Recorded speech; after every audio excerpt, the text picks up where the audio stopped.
Muito boa noite. Começa aqui mais um Lideranças Empresariais, um programa em parceria com o LIDE para discutir temas económicos, políticos e sociais relevantes. Hoje falamos do eixo Portugal-Angola, a importância da cooperação empresarial para o desenvolvimento da economia. Vamos perceber se esta é uma relação estratégica, incontornável, uma relação com o futuro. E porque falamos das relações económicas entre Portugal e Angola, vamos olhar para o nascimento do LIDE em Angola, a 1 de dezembro. A organização internacional quer contribuir para uma economia mais competitiva e reforçar o triângulo estratégico entre Lisboa, Luanda e também Brasília. O ministro da Economia angolano esteve presente no lançamento oficial do LIDE Angola.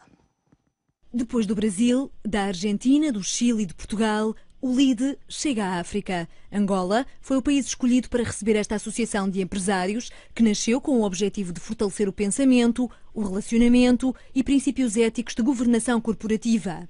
O ministro da Economia angolano, Abraão Gurgel, esteve presente no lançamento oficial do LIDE Angola e não podia ter melhores expectativas.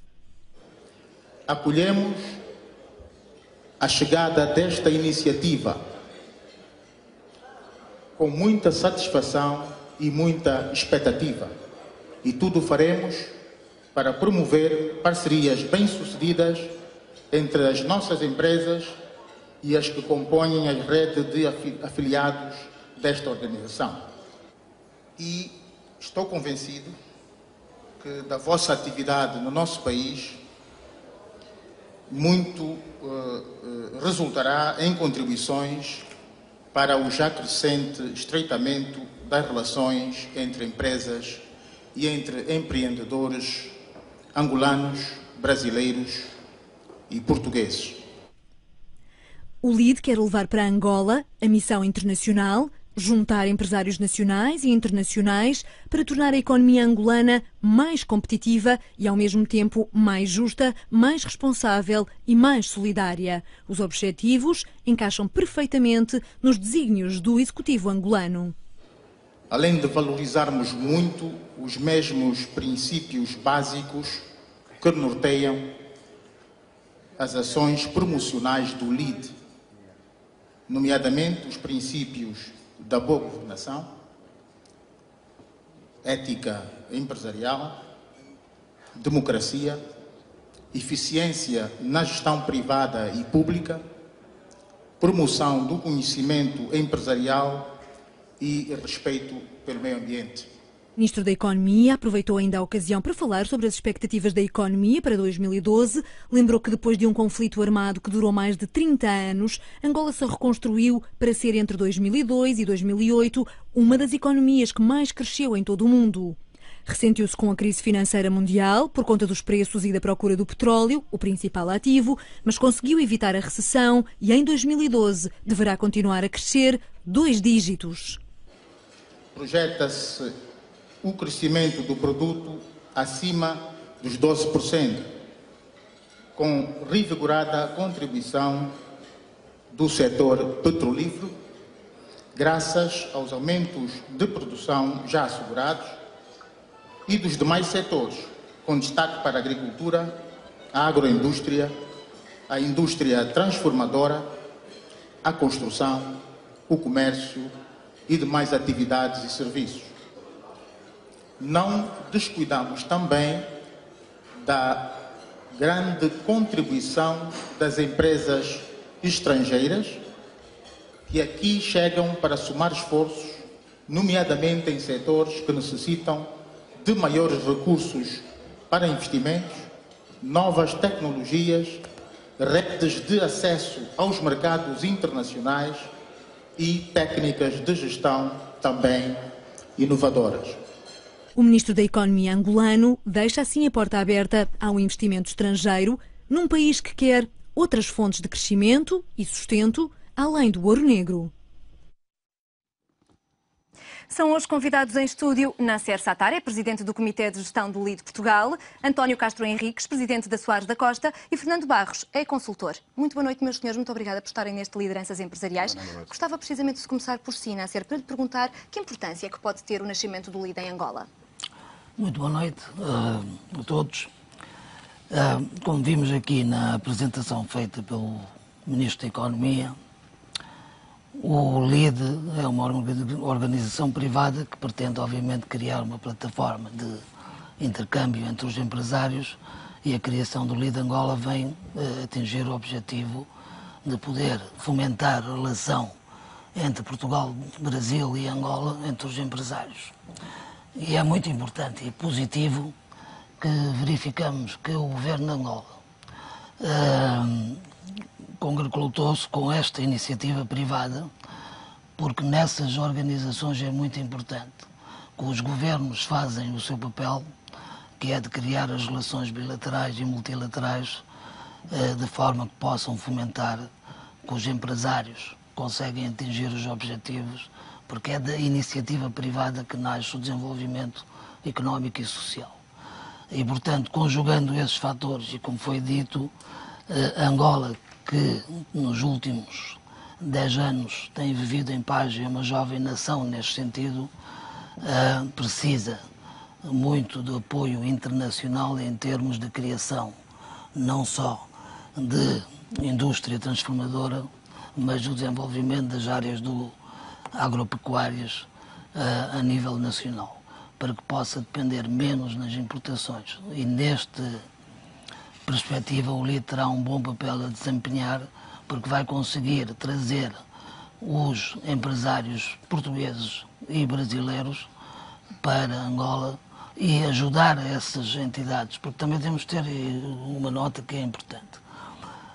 O investimento feito por entidades brasileiras ou portuguesas tem que pensar numa estratégia médio e longo prazo, para que possam acrescentar o valor à economia angolana e contribuir para o desenvolvimento do país, não só em termos da transferência do know-how, mas a criação dos próprios recursos nacionais. Também não deixa de ser verdade que os investimentos angolanos poderão ser feitos no sentido contrário, para que possa ser utilizada a plataforma portuguesa para a sua expansão na Europa e noutros países. E, portanto, neste contexto, o LIDE quer desempenhar um papel importante. Muito bem. A confirmarem-se estas perspectivas do Ministro da Economia angolano e que ouvimos falar, a Angola vai ser mesmo uma das economias que vai crescer mais em todo o mundo no próximo ano, a um ritmo de 2 dígitos, entre 10% e 12%. Continua a ser uma economia com potencialidades. Sem dúvida nenhuma. O Angola tem vindo desde 2002, enfim, depois do fim da assinatura dos acordos de paz, tem vindo a crescer de uma forma espantosa. Quer dizer, houve anos durante este período, eu diria que o crescimento até 2009 foi em média de cerca de 20% ao ano, depois de crescer um pouco e agora está a voltar a ritmos normais de crescimento. E, portanto, é uma economia que continua a oferecer oportunidades incríveis de investimento a quem queira investir em Angola. A Angola teve uma política de investimentos extraordinariamente aberta a partir da aprovação do pacote de investimento privado em meados de 2003, que, enfim, que no fundo visou dar início a uma abertura do país a investidores internacionais e que funcionou, diria eu, muitíssimo bem, porque prometiu uma diversificação grande na sua economia de investidores externos. E a minha visão, enfim, com a aprovação deste novo pacote de investimento privado e também de um novo pacote da política cambial, permite, enfim, dar grande otimismo a investidores externos que se queiram expor à economia angolana e contribuir, portanto, para o seu crescimento e crescerem com o próprio país. E julgo eu, esta é a minha visão com clareza, que Portugal, nesse conjunto de países com potencial de investimento em Angola, foi tratado com especial carinho neste pacote de investimento. Mas acha que Portugal tem potenciado essas potencialidades? Ou seja, o governo português, em coordenação com o governo angolano, tem conseguido levar essa relação mais longe? Eu tenho uma visão um pouco menos politizada do que isso, porque, de facto, quem investe não é o governo. Enfim, exatamente, quem investe não é o governo. As relações institucionais entre Angola e Portugal têm sido ótimas ao longo destes anos e, portanto, se há um fator de estímulo político para esse investimento entrelaçado, quer Portugal em Angola, quer Angola em Portugal, ele já existe. Acho que a economia portuguesa tem andado já a investir significativamente em Angola. E considero que agora, por razões que têm a ver com, enfim, com um push da realidade económica na Europa e em Portugal, especificamente, acho que agora é uma oportunidade. Os empresários portugueses, e estou a falar não só das grandes empresas, como das médias e das pequenas empresas, a meu ver, a realidade está a empurrá-los a olhar com seriedade e com, a meu ver, devido planeamento para agarrar a oportunidade de Angola, que Angola está, enfim, a abrir de uma forma muito relevante. Nós depois podemos falar um pouco mais sobre o que é que eu quero dizer com isto. Falaremos, com certeza. Por agora, António Castro Henriques, bem-vindo também. Gostava que me contasse um bocadinho da experiência da Soares da Costa. Como é que tem sido? Angola foi um bom investimento desde o princípio? Sim. Boa noite, Tânia. A Soares da Costa está há 31 anos em Angola. Angola é um país independente há 36 anos, desde 1975. Comemorou os seus 36 anos de independência no passado dia 11 de novembro. A Soares da Costa está em Angola desde 1980. Vale a pena recordar isto, porque são 31 anos de trabalho contínuo em Angola, sem interrupção. Durante estes 31 anos tornámos-nos uma empresa de referência e no setor da construção em Angola. Participámos abundantemente e significativamente no desenvolvimento do país, das suas infraestruturas. E hoje, para dar uma ideia do valor do nosso investimento em Angola, o balanço da nossa sucursal em Angola representa algo como 600 milhões de dólares. Temos investimento imobilizado da ordem dos 150 milhões de dólares. E uma grande parte deste investimento é financiado pelo capital próprio da empresa. Portanto, somos uma empresa muito investida em Angola. Perguntava-me se Angola tem sido amiga do investimento português e do investimento da Soares da Costa. Eu penso que sim, há períodos diversos ao longo destes 31 anos. O país só normalizou do ponto de vista político e militar desde 2002. Hoje pode-se estar no todo nacional. Até 2002 estávamos mais confinados a Luanda. O país tem um enquadramento legal, fiscal, jurídico, que é amistoso em relação ao investimento estrangeiro. Ao contrário do que, por vezes, se pensa. Mas é uma economia com algumas peculiaridades e muitas vezes as empresas portuguesas que chegam cometem alguns erros. Quer dar-nos aqui exemplo de alguns erros mais frequentes que são cometidos pelas empresas e que também a Soares da Costa muito provavelmente pode ter cometido? Com certeza. Teremos cometido alguns, com certeza. Vários e repetidamente. Mas, enfim, eu não sou propriamente um especialista em Angola, nem nunca vivi em Angola, embora visite Angola regularmente desde 1992. Mas tenho observado. E, sobretudo, quer dizer, é a Soares da Costa quem conhece Angola. O capital de conhecimento do país reside na nossa empresa. Não reside propriamente numa ou noutra pessoa, mas reside na nossa empresa. O que é que eu poderia dizer sobre os erros? E nós cometemos alguns, repito. Há erros de atitude, erros que resultam de comportamentos e erros que são de natureza mais técnica. O erro de atitude mais frequente é considerar que o mercado angolano é uma extensão ou é um apêndice do mercado português. E não é. É muito mais fácil, diria, é muito mais natural investir internacionalmente num mercado como o mercado espanhol, que é um mercado vizinho e que tem um contexto muito mais parecido com o nosso, do que em Angola, não obstante as aparências. Com frequência, o primeiro mercado para a internacionalização das empresas portuguesas é ou o mercado espanhol ou o mercado angolano. E Angola é um mercado muito mais difícil que o mercado espanhol, não obstante as aparências da identidade linguística e de alguma afinidade cultural. Os comportamentos são por vezes errados. Como há uma percepção relativamente elevada do risco país, há um comportamento apressado nos investimentos. Há tendência a investir pouco e rapidamente e a querer obter os frutos desse investimento num prazo demasiado curto. Como é que deve ser feito? Qual é o seu conselho? Chegar e fazer eventualmente parcerias, precisamente porque é um mercado muito específico? Porque há riscos? Há todo o tipo de parcerias. Há parcerias. Quando se está no mercado, tem que se estar em parceria com os clientes, com os fornecedores. Não sei se se refere a parcerias no domínio do capital. No domínio do capital? Não necessariamente. Não necessariamente. Embora a determinado momento se coloque a questão, se possa colocar a questão. Mas nem sempre é necessário abrir desde logo o capital a investidores locais. Há muitas formas de fazer parcerias localmente. É preciso estar bem integrado no mercado, entender o funcionamento do mercado, compreender o comportamento dos agentes económicos, lidar com eles de uma forma que integre bem o conhecimento dos comportamentos e da cultura local. E nem sempre é necessário abrir imediatamente o capital. Já vamos falar também sobre algumas especificidades do setor da construção e do imobiliário. Por agora, gostava de lhe perguntar, na sua opinião, Nasser, quais são as grandes potencialidades que Angola tem nesta altura a investir? Sabe-se que é uma economia que, por vezes, é excessivamente dependente, e isso é até perverso relativamente ao petróleo, mas que tem, por outro lado, grandes deficiências noutros setores que são boas potencialidades. Que setores são esses especificamente? Bem, Angola tem tido taxas de crescimento elevadas, não só devido ao setor petrolífero.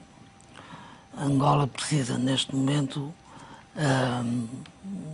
em vários setores, por exemplo, começando na indústria transformadora, de converter, ter uma produção local para poder diminuir a importação, porque neste momento o peso das importações é muito significativo e há uma política clara do governo de Angola que quer transformar a sua indústria transformadora de forma que pudesse cortar nas importações. E este aspecto é muito importante, porque uma dependência das empresas estrangeiras na exportação vai significar que quando essas indústrias forem criadas no mercado local, elas vão perder a cota de mercado. Portanto, elas têm que estrategicamente pensar seriamente de fazer investimentos de médio e longo prazo e não cometendo os erros que o António referia de quererem ir para ganhos de curto prazo. As empresas, quando investem, têm que ter a noção de que têm que ser parte integrante da economia onde estão a investir. Porque senão não vale a pena, porque não há soluções de curto prazo. E quem tiver percepção de que quer atingir uma cota de mercado, quer ter ganhos longos e duradouros, sustentáveis, então tem imensas oportunidades na economia angolana que nos próximos anos vai ter taxas de crescimento elevadas. Angola, eu não tenho dúvidas, já estive várias vezes em Luanda, e que dentro de 5 a 10 anos Angola vai ser uma potência económica na África. E tem outro aspecto importante. As empresas que investirem no mercado de Angola podem servir daquilo para expandirem para outros países da África. E, portanto, se isto for estrategicamente bem pensado, as empresas portuguesas poderão ter um posicionamento devido ao seu relacionamento entre Portugal e Angola, porque também não tenho dúvidas que os angolanos têm uma preferência para Portugal. Têm feito investimentos cá, outro aspecto também tem que ser equacionado, e portanto isto é duas vias, e isto vai intensificar a relação e vai permitir, se nós soubermos situar e tendo em conta o que queremos atingir, uma coisa fundamental, eu tenho que estar no país com objetivos claros de acrescentar valor e, obviamente, tendo em conta a rentabilidade, portanto, as empresas privadas que são, como eu disse, o motor de desenvolvimento económico e social, mas têm que responder aos seus acionistas e ter a rentabilidade. Isto tudo é possível de atingir quando for bem planeado e estrategicamente bem pensado. Gostava de lhe perguntar, naturalmente, que muitas empresas quererão partir para Angola, mas nem tudo são facilidades. Há também alguns constrangimentos. Hoje em dia, um dos maiores constrangimentos é o financiamento. Como é que as empresas podem partir, tendo em conta que, neste momento, o mercado interbancário está, como se costuma dizer, seco e, efetivamente, onde encontrar parcerias, onde encontrar bancos que possam apoiar